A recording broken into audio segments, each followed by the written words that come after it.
Hello. Bienvenido. Thank you for joining us today for our Hispanic Heritage Month Town Hall. This is our third one. Super happy all of you guys are here to join us. We have our 1010 Wins anchor, Mr. Kevin Rincon, who will actually be moderating today's town hall. So we're super happy to have him. Thank you so much for doing this. Very much appreciate it. And I will leave it all to Kevin.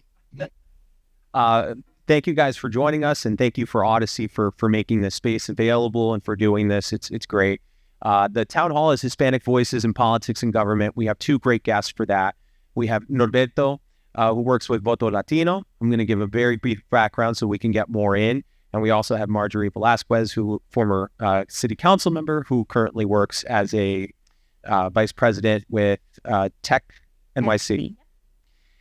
We are 28 days away from the election, and it is razor thin. And this year, more so than ever, there's a lot more focus on the Latino vote because it is changing. It's gone from being 66% Democratic voter share from the Latino bloc to the 50s. And we haven't seen that change in quite some time, and it's evolving.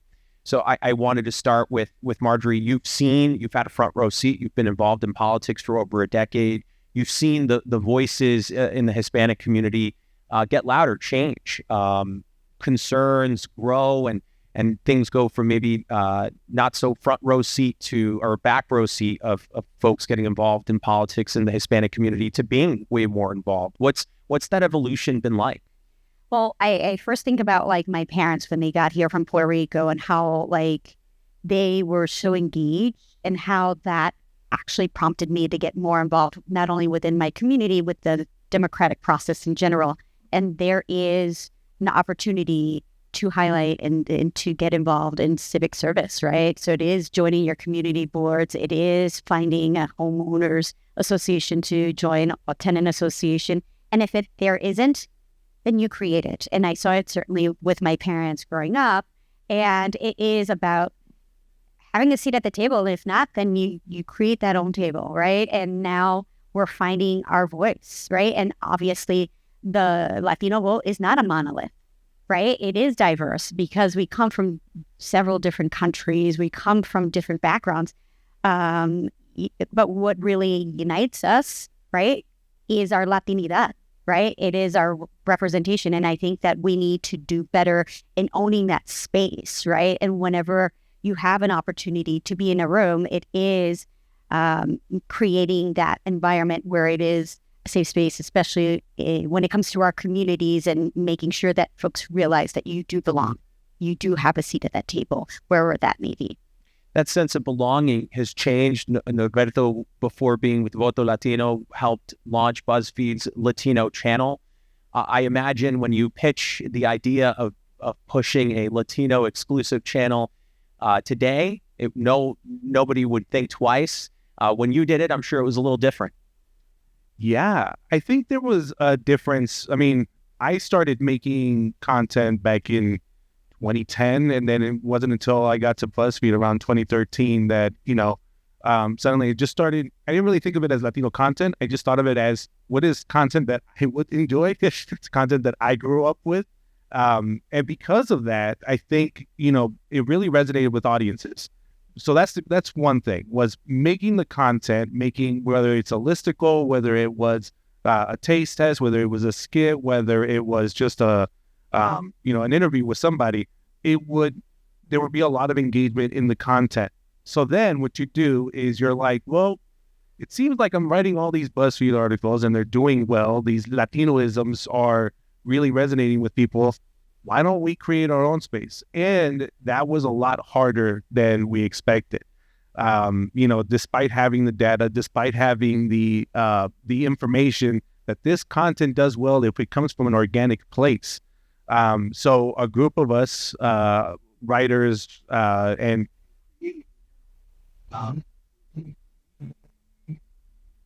we would essentially take that. We just made like a little hub of Latino content. We made videos, YouTube videos, stuff for Facebook, memes, literally the Wild West of the internet back in 2014. And that resonated, that shared on platforms, on Facebook. And it wasn't, it was a long and grueling fight. And we kind of knew that if it wasn't us, who was it going to be? We had to put up the fight, and we had to be like, this works. Give us the opportunity, give us the platform, and we'll make it work. And then finally they're like, fine, but you're going to have to manage it yourself. And then we were like anything else, we didn't know how to do sound. We didn't know how to direct.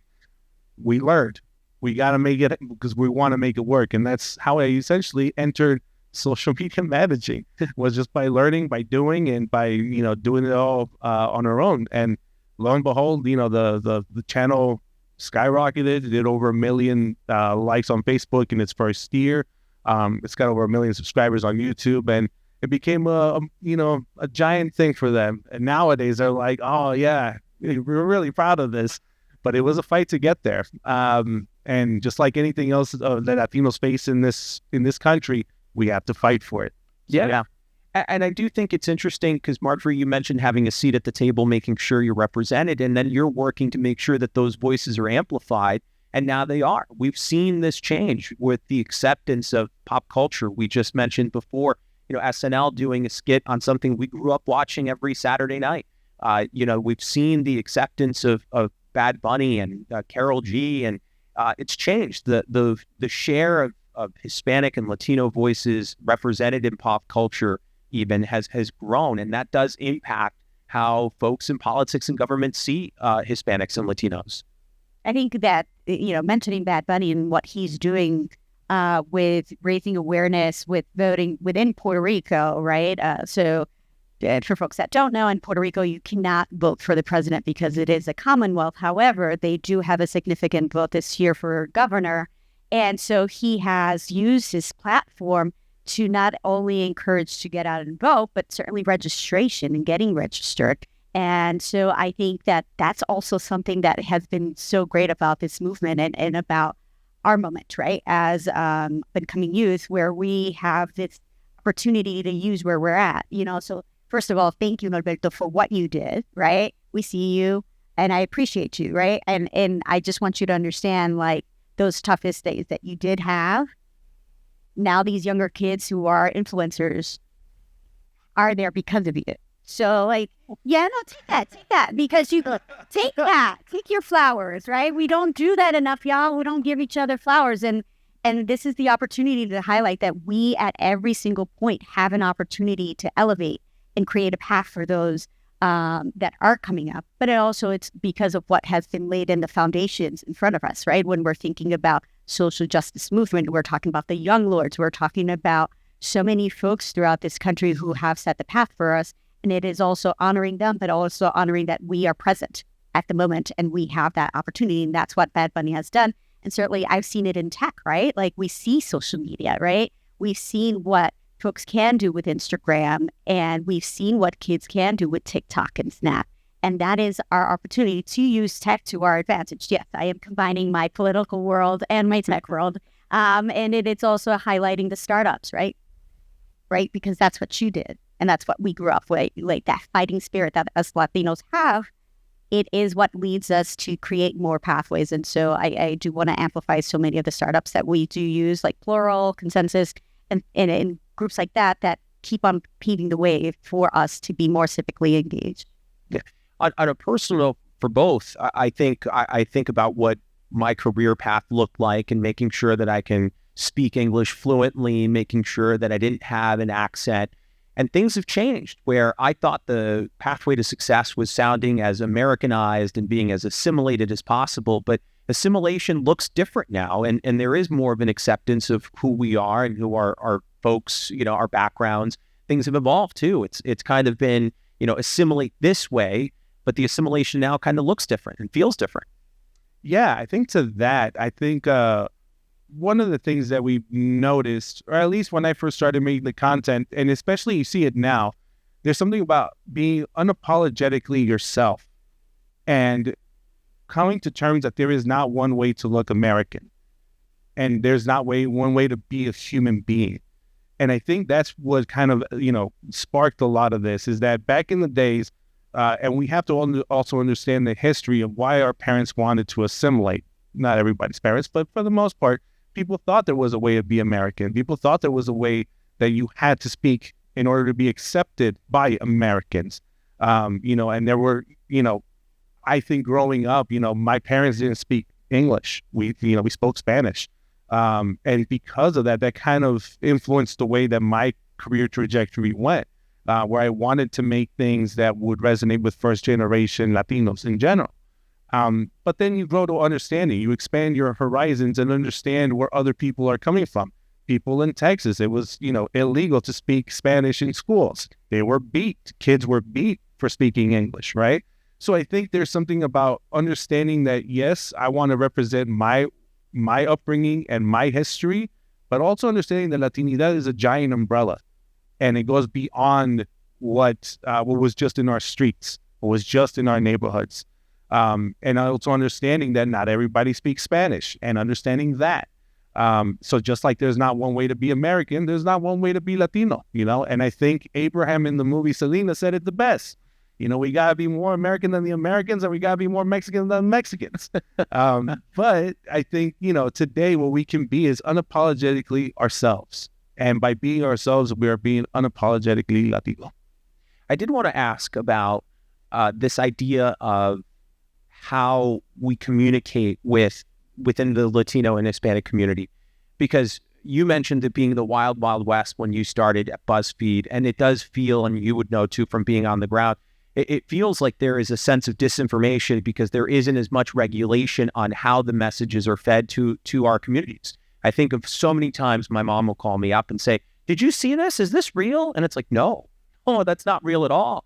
But that it does play a role, especially now, in how folks are thinking about elections, how folks are voting. It's the way they consume information. It's not the same. It's not regulated in the same way. It's not looked at in the same way. And it does lack regulation, and there is room for a lot of disinformation to spread. Yes, and so I would have to say that we have to commend New York State and the New York State legislature, that really took it upon themselves this year to make sure that was addressed within the budget, right? So Governor Kathy Hochul presented an AI bill, right, that it's for deep fakes, and making sure that, there is disclaimers. There are an opportunity for the social media companies to expose when there is misinformation, and the reporting of that. And I think to us and our responsibility as consumers of this, it is also for us to understand how to report when something is wrong, right? And so that is something that we're working with our social media companies to make sure that there is the engagement, right? There is an onus on the consumer to make sure that they understand what's in front of them, and an education piece and awareness on behalf of the social media companies to communicate this information. Yeah, and I think to that point, I think like with Voto Latino today, what we tend to do is we want to target a very specific audience. We wish we could be able to target to everybody, just do a blanket information. Here's the information, everybody. But that's not really the way it works. You have to really know who your audience is. And for us, we like to think of it as we target the children of immigrants, specifically first generation, second generation Latinos. And by giving them the correct information, what we want them to do is not necessarily spread it through social media, put it on TikTok, but more importantly, talk to your families, talk to your mom and dad, talk to your uncles, your aunt, los tios, everybody, to make sure that they are getting the correct information, because a lot of the information that they're getting, they're passing it amongst themselves through text messages, right? Through when you see the message threads that they have between each other, between the whole, the daily prayers and everything else that they're sharing. I think it's also important that, to talk to them about how to distinguish and identify misinformation when they see it. Yeah. I started by mentioning we are, less than a month away from the elections, and we hear so much about what are Latino voters being moved by, and we're not a monolith, and there are so many things. What are you seeing change when it comes to that? Because for so long, I think the idea was it's immigration, and now we're hearing it's the economy, it's cost of living. It's so much more than that.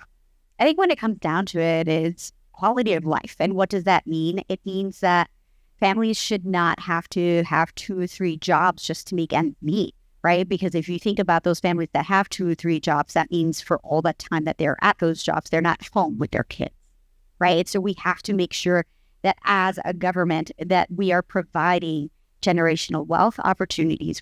So we're providing jobs that are protected by labor. And there's a reason why these unions exist, and it is to make sure that these are more than just jobs. These are careers that folks have and that they are protected, that they have a space. And so when we're talking about that, that's what we've seen. It's quality of life. How do we address the potholes? How do we address climate change, which is very real?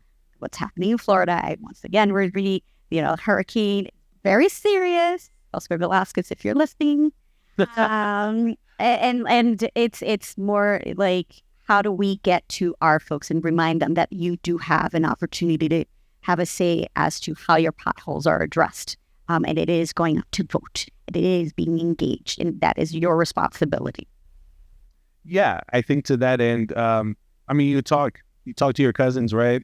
And I think they'll have different reasons for why, different complaints about what's happening in life. And oftentimes you hear about literally what you said about quality of life. And a lot, the economy has to do with it. They really care about what the paycheck looks like, what groceries look like. And I think it's imperative that they also understand the context of where they're at, not just in terms of what's happening politically, not just understanding how laws get made, not only giving them the full understanding, the full scope of how the federal and state governments are working to provide them with services, let them know what they're doing, but also how they themselves can participate in this democracy. I think also understanding that, we only hear about elections every 4 years, right? And they think that just by voting for a president is going to fix all the problems, and it's not. I think it's imperative to also shift the view of what voting does for people. That it's not just about the presidency, it's about Congress, it's about the House, it's about the Senate, it's about state legislatures, it's about measures, right? There's over 400 measures happening across the country that affect everything that is happening in our communities, in our residencies. There are measures being passed for potholes, literally on your street. And I think it's imperative to let people understand that when we talk about voting, we're not just talking about just this person or this person. No. What we're talking about is literally everything, your house, your community, your taxes. And so that's imperative to also give them that context and to inform people so that they can provide that context for people. And I think you're both in a great space where you work directly with voters, trying to get them engaged, and you're working with policy and you're trying to get voters engaged as well. What are the challenges right now trying to get folks to get more involved? Because I think Hispanics are never shy to tell you what they think, but they seem to be a little shy about going out to have that voice represented when it comes to votes. Apathy. Folks just don't feel like that.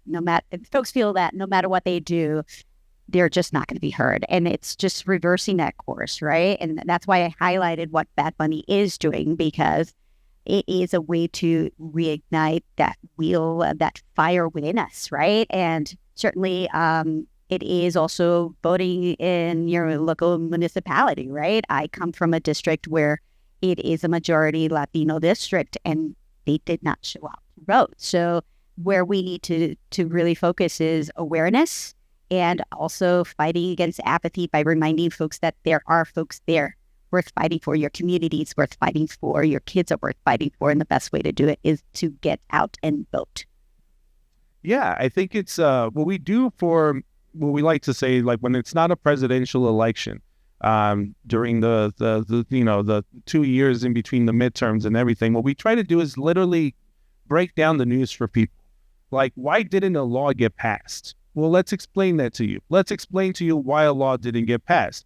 Let's explain to you the intricacies of Congress, right? Well, the difference between, and again, so to somebody who's in the space, it might seem like obvious to me, but it's not obvious to a lot of people. And it's imperative to not just do one post, but to do many posts about how things work, how civics works in this country. And I think that's part of the issue too, is that we don't know how our countries are run. But by giving them that understanding, by giving them how policies succeed and fail in Congress, it's imperative to let them know all of these things, because then that's what gives them more power to vote, and letting them know why it's imperative for them to go out and vote. And so, yes, apathy is huge. A lot of people just think, well, it doesn't matter. There's also this belief that one election will solve everything, and it doesn't. It's a marathon, right? And I think it's imperative to give people that understanding. At Voto Latino, what we like to do, yes, on one hand, we talk to the influencers and to the celebrities, and they do their PSAs, and they do, they let people know that it's cool to vote, and that's great, and we need that. But on the other hand, we also need to also do a lot of education and a lot of information. And believe it or not, on social media, right, like celebrity culture is also changing a lot. It's not enough to just say, go out and vote. Give people some tools. Tell them stuff. Inform people what they need to be doing. It's great if we have X celebrity saying, get out the vote, but that doesn't mean much anymore. Do a little bit more. And so again, with Bad Bunny using this platform, I think that was a great, example of how a celebrity should use it. Yeah, you might get some backlash, but that's part of it. And again, just like everything else, we have to fight for it. But one of the things that I find interesting about how American communities, especially folks who have family members all over the country, consume or view things that are happening in their neighborhood is through the lens of, oh, I heard this happen there. I heard, we see national news, for example, but when Hispanic folks are watching the news, they're getting a worldview of what's going on. And that is very different. They see conflicts that we're not dealing with. They see corruptions at levels that we don't quite understand, because they're in countries that don't have the same checks and balances that we do. And then they're seeing what's happening here through that lens. How does that impact the way they view? Because you both mentioned apathy, and I think they come from a place where they're watching the world news and the news from where they're from, and they have a million reasons to be apathetic. I'm Venezuelan. I know that my family is apathetic about elections because they have long felt that it doesn't matter. How do you challenge the challenge of trying to break through with folks here, but also knowing that their worldview is shaped very differently? Certainly, it's the baby steps that you can take, right? And certainly, where I often go to folks, it's like there's a difference between government and politics. And so my number one thing to folks is get involved. You want to be involved. You want your voice heard. Then do it the government civic route, right? So that way you understand that there is no politics involved in this except just you and your voice. So that's why I always advocate for joining your community board. That's the first step, going to these civic meetings, making sure that you understand that where like the beginning principle is and where you really have a voice, right? And it's not as, influenced by politics. And now if you feel confident and now you want to get involved on the political side because you believe in one party, then go ahead and then you start joining that political party, become a district leader, go work as a poll site worker, right? These are opportunities to expose yourself to understand that, it may not be what you're used to, what you see in the world and now you have a different perspective of like what it means to deal with it here in the U.S. And I think that those are opportunities to fight against that apathy and understand that you do truly have value here. My mom, she watched like Las Mañaneras for Mexico with AMLO. And I was always very surprised that she would delve into, she had never been into politics ever. Up until, AMLO came into power in Mexico, and now with Claudia Sheinbaum, and she is like in tune with Las Mañaneras because it's an open forum where they explain things to you, where they tell you things. Now, regardless of what your opinion might be about, that type of government, I think what's important is that there's an openness of a conversation happening. There's an openness to relay information to people that they can then process it and get informed. In a similar way, that's exactly what we need to be doing here with our parents in the United States. And also giving them the understanding that whenever they complain about something, understanding, again, the context. You must be able to provide the context of the neighborhood, of the laws that they are operating under. and understanding why things happen or don't happen in government. And I think letting people understand those intricacies and understand breaking down policy for people, it's imperative, and letting them know exactly why things succeed and why things fail. And I think by being more open, by being more transparent, both the way things work in government and in politics, I think they'll get a better understanding. But we do that by going after the children of immigrants. And I think because they're the best messengers to their parents. Yeah, and we've seen the children of immigrants too grow up here. I mean, we've heard in the news about Dreamers and DACA recipients, and they're not 12. They're in their 30s and 40s, and they're voters too. And how they vote is having real life impacts to this day. We're seeing that in some of these swing states, whether it be Arizona, whether it be others. We're seeing that really make a difference as well. That's very true. No disagreement. Yeah, well, I think that's the thing about it is that, like, we're getting older, and That hurts. I was just having this conversation. I went to my physical, and I'm like, oh my God, and like I'm running now, and I'm like, what am I doing? And it's like, yeah, you're getting older. That's what's up. But just again, I'm not the only one that's getting older, right? Like we're seeing it all across the country that like we're getting older, and our folks are getting older as well, and they're entering their late stages in life, and you're like, all right, well, that's the thing about it. Like we're not kids anymore. We are full grown ass adults that like have power, that can do stuff. We're no longer learning our ABCs. What we're doing is that we're literally trying to take control of our power and being in the rooms. I was so incredibly happy whenever I go to DC, was specifically like in government, to see the amount of like Latinos that are in these positions of power. It's incredible.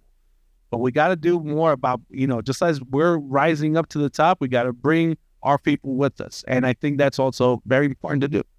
What's it like thinking about your peers as you do think about getting older? I think about my peers who were not engaged at all in the political space, and now, through Instagram or any other social, I see them engage in more of it, whether it be left or right. I see them engaged more with what's going on, and it is different. It felt like these are folks who were so not plugged in, not engaged at all, and now they're caring about not just presidential elections. They're caring about what's happening in city government. They're caring about what's happening at the state level.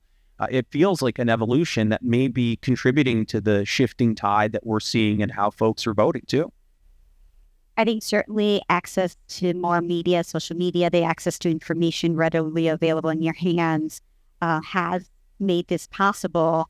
But it's also where I know personally for me, it's creating that safe space, right?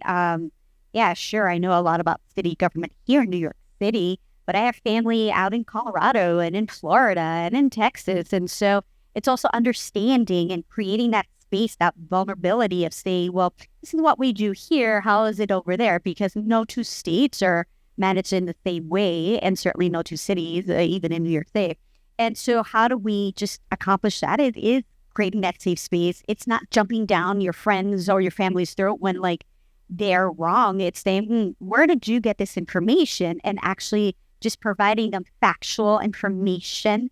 And, you research it and you go, oh, like, this is the bill. This is what it says. Or like, this is actually what this person said, and what you heard was misquoted, or what you saw was something that was generated that's false. But going back to what you said a little bit earlier, it is where, you just have to step up and call it out, right? And it's a moment of authenticity for us to own our space and own ourselves, and also own the fact that we have an opportunity to correct the misinformation. Yes. And it's funny because, again, it's not easy. That's the other thing about it. And we talk about it, when we get to like family gatherings and stuff, it's always hard to be the one to speak up because it's not easy, right? Sometimes you're like, I could just shut up and we can all just enjoy our time together and it'd be perfectly fine. But sometimes, you hear misinformation, you hear things being spread out. And the thing that I've learned is to not attack. I think a lot of there's always an instance to do that. I did that. What am I talking about? And there's this feeling of like, well, that's wrong information. Therefore, you are terribly wrong and you're a bad person because your information is incorrect. And that's not the way to go about it. You have to give people grace. You have to give people the space to also make mistakes and to also understand that we live in a world where there is so much information and a lot of mis and disinformation going around. So it's imperative to, like you said, also understand that, have a little bit of empathy with that. Have a little bit of understanding that, they're trying to get involved and maybe they're not getting their information correctly, and that's okay. Give them the correct information, but, don't be a jerk about it. What an evolution, though. I think about my family gatherings, and I think that the conversations were baseball or soccer or sports or whatever, and now it is centered on politics. Now that is incorporated. I remember growing up with my quote-unquote white friends, and they would tell me about, we can't talk politics at the family gathering. I'm like, we don't do that. We don't ever talk politics. And that's changed. Now we do. Now there is that conversation. And it all the things they were telling me about, I'm like, oh, I get it. When you said you couldn't talk to your uncle about that, now I get it. I can't talk to my uncle about that. That's off limits now. Or you can, but con mucha paciencia y fe, you'll see it through, like it is taking that grace that you mentioned and like being patient, right? Whether the person's older than you or younger than you, it's just giving that grace and making sure that even at the end, if you agree or disagree, that you understand that you're entitled to have that opinion as that informed as you have, Absolutely. I think to that end, I think it's imperative to also understand that my parents, like, son necios. They like, it would be great to have a conversation with them, have them be like, you know what, you have made a fair point. I will take that into consideration and you have changed my mind. They will never say that. Yep. Never. But it's important to have the conversation, because even though they might, still be against you in many different ways, they might be outwardly, disagree with everything that you're saying. It puts it in their minds, and I think that's something that I've seen with, as in a personal experience, the acceptance of other people and who have different experiences and different backgrounds as ours. And sometimes you got to be the one to step up and call out your own people and call out your own family members. And again, they might disagree. They'll put up the wall, and they'll be vehemently, stick to their guns, and they will, disagree with everything you say. But you slowly start seeing a little bit of a change because you had the conversation. And I think that's the first step, baby steps, like you said. Baby steps. You're dealing with generational traumas. You're dealing with systemic. What's wrong? There's no trauma. No, God, right? Never. There's nothing wrong, and it's dealing with that at a piece that is individual and unique to your own family and to your own self. And when you're ready and when they're ready, you'll start seeing it. But it's having that opportunity to understand that they also may never be ready. And you have to just understand that there is empathy to have with one another, and you can disagree, but you certainly, our strength is our empathy, right? As Latinos, we're empathetic, right? That we could all agree with. Our family is our core, right? And our message is always that we've got each other, right? And it's something because, we've all come from different places and made the USA ours, right? And when we're talking about United States, right, it is United Latinos too. And so we need to think of that concept and keep on moving forward. And ultimately, we won't be a monolith, because I hope that we're not. But to your point, I hope we can keep on building this bigger and bigger umbrella, make sure that everyone feels that they're protected.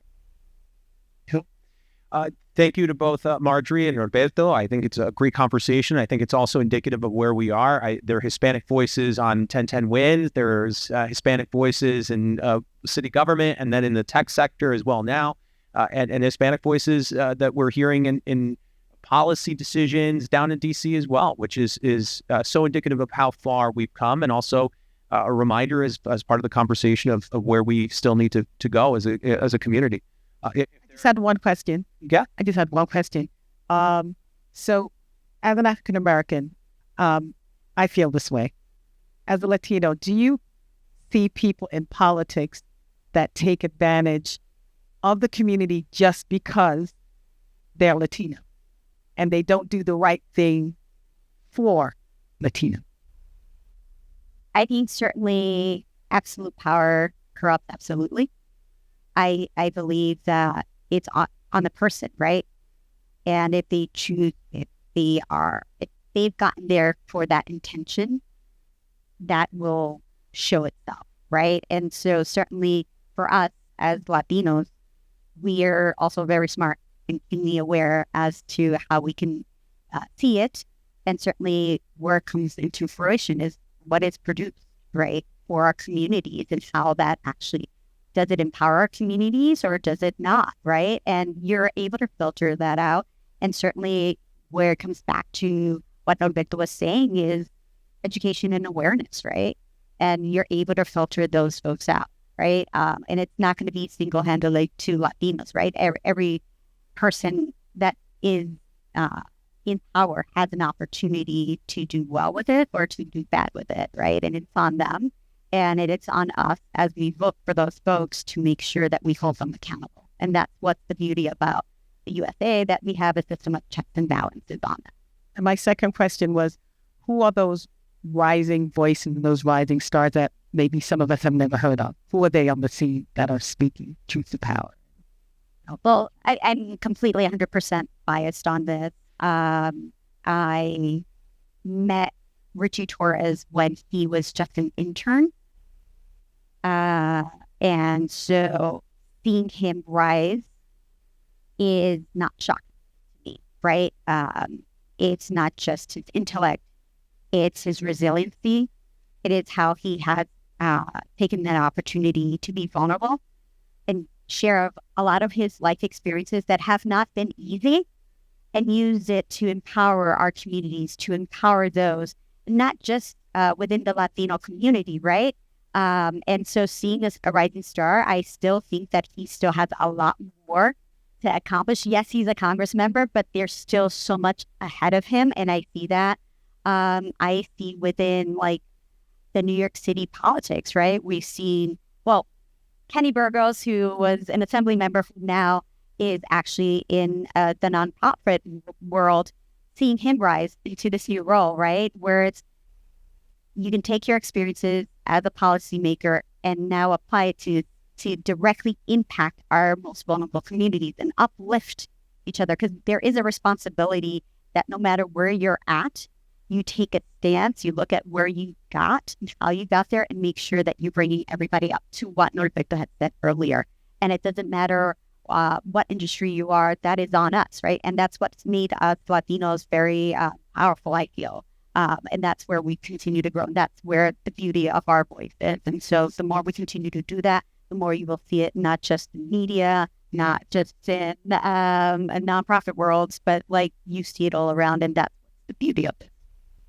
To that, I think I also just want to give a shout out to people like Maxwell Alejandro Frost out of Florida, to people like Greg Casad in Texas, people who have grassroots, who essentially were community organizers, grassroots activists, who are using those tactics in DC. I was able to join Greg Casad in DC when he did his thirst strike to advocate, and he was advocating for water breaks for construction workers, because there was no federal mandate to allow workers water breaks and protections from heat. And I think that's a wild thing. So he did a thirst strike, and it's something similar that he did in Texas to get people to notice what's happening. And I think it's imperative that we need more people in Congress who just aren't necessarily all about power. They want something more. They want to help their communities. They want to help their people. And just like to your first question, I think it's also imperative that as Latinos, as we grow up, something that is said about Hollywood, but also something that applies to politicians, it's not just about representation anymore. It's not just about our representation. We want quality. And I think that's something that's that's important. It's great if we have representatives. It's great if we have senators or Congress people who are Latinos. That's a cherry on top. What you need is to bring the whole cake. And I think that's something that we look for in many candidates and in many people. It's like, give us your policy points. Give us what you're going to do. Because again, we're out here, we want more than just a representation. We want quality. Any other questions before we wrap up? Hi. So I just want to know so this issue of, Puerto Rico not having statehood, right? So why do you think, so in September, I know Bad Bunny, he gave an interview in which he was very passionate about it. And at the time, the statistic was that 75% of new voters under the age of 21 in Puerto Rico hadn't registered yet. And that was the impetus for him, right? So, and this was an issue that's been in previous elections, similar a little bit to the District of Columbia. And sometimes it's obviously political because it's perceived that it'd be more Democrats, that they would get. But why do you think it's not at the forefront of an issue for anyone in D.C., that it's essentially a little bit like taxation without representation to some degree? Like, what do you think is not clicking with people in D.C. about this? It's a huge issue. I mean, that's a huge number of people. 75%, that's the youth, the future of Puerto Rico, right? And it's such a large degree of apathy. Like, what are people not getting in the District of Columbia? And especially when you do have some Hispanic political leaders. So you're saying DC as in DC? Like the capital, like lawmaker. The lawmakers in DC, because right? DC has a thing. Just the capital. So from my understanding, we do have people pushing, right? Yeah. We have Nidia Velázquez, who's a congresswoman. We have Richie Torres, Congressman Torres as well, pushing for it, right? And so, look, this is where there's also been pushback from the Republican Party against this, right? And so part of what is happening in Puerto Rico now, it is talking about that, and it is actually putting it in the forefront. It's also talking about the Jones Act, right? And how it has affected Puerto Rico and its economic development because of the fact that everything is charged so much more higher over there, and the tariff really has affected a lot of the commerce. So taking that and putting it into the forefront, and the way Bad Bunny is, I think you will start seeing the change. And I think what he's also done is exposed a lot of like the internal battles within the island, and how like he feels that the parties have not owned up to what they are promising to their communities. So going back to the conversation and the question Sharon had earlier, it is accountability. And it is also being grateful that we do live in a country where there is a system of checks and balances. And that is what voting is all about, that the voter will hold the person in office accountable. And so I think people need to realize that more. And I think that is the conversation. It's like, you don't like this because, well, then this person chose to do this policy. So you hold them accountable here. And once we continue to apply that pressure, you will start seeing that. I mean, certainly, I'd like to take a moment to remind folks in New York City that only 10% of people came out to vote last year. Yeah. 10%. You have folks in office that only 2,000 people voted for them. And they are determining your access to healthcare. They're determining your access to getting taxed. Wake up. You don't like something, wake up. Get involved. And if you don't, then more will be taken away. And then, because I'd seen Bad Bunny's, a colleague of mine here actually had shown me one of the massive billboards in Puerto Rico that he put up. Obviously, I think that acknowledged that obviously in Puerto Rico, not being a monolith, some people are for statehood, and obviously a large portion are not. I have two more questions, if that's okay, really quickly. I just want to get your opinions because we're here talking about politics and government, the next election. I think a day doesn't go by that you see on the major cable networks, whether it's CNN, MSNBC, or Fox, a favorite of what they like to do is be like, this is how Hispanic Americans are going to vote in the upcoming election. This is how Black Americans are going to vote. This is how Jewish Americans are going to vote. This is how Muslim Americans are going to vote. And I honestly would say those are the four groups that a day or two does not go by. Seriously, does not go by without someone doing that, right? So what's your take on that? It's none of those groups are monolith. No group in America is a monolith, right? But are you sensing, even from the last election, that Hispanic Americans are swaying towards one, or is it's just impossible to say? I mean, because it really does depend which party you're hearing is saying that or which network is saying that. I go ahead and say that, it's always about storytelling, and every network has their own story to tell. Mm-hmm. I think it's imperative. I keep saying imperative, and I don't know. It's a word that's just stuck in there. One of the things is that we try not to listen to too much of the noise about what the cable news networks are doing. They'll come out with polls. This poll said that this person is winning. Mm-hmm. This poll says that it's just like, all right, that's a lot of noise. That's the way we like to see it. Sometimes you gotta put the noise away and let's get to work. And the thing is, while they might have their stories to tell, we also have our story to tell. And our story is that we're registering people to vote. We've registered over 150,000 people, Latinos to vote, in this election alone, right? We've registered millions of Latinos, in the existence of Voto Latino. So I think it's important for people to understand that you're going to hear so much, especially in these next 28 days leading up to the election. There's going to be so much noise about how Latinos are going to vote, how African Americans are going to vote. And it's all, at the end of the day, the way that we see it, it's just noise, because that's all it is. And somebody's trying to tell their story, and we have to make a bigger story for ourselves. Mm-hmm. And so I tend to not pay too much attention to it, because at the end of the day, it's all, every election cycle at this point is kind of the same, where they kind of come out with the same facts. And again, it's good it's engagement farming, I think, at the end, that's what it is. It gets people, if they hear that if Latinos are voting one way or another, if you have something, if you disagree with it, you're going to engage with it. If you agree with it, you're going to engage with it. So it's all engagement farming. Mm-hmm. So yeah, I try not to put too much weight on it. Just to expand on that a bit, I also think it's a snapshot of just a presidential election, and that's what we're seeing, which is not indicative of anything else other than who do people like, whether it be Trump or, Kamala Harris. And we can sort of understand that, even when it comes to policy, it's like, oh, I know why people would say that.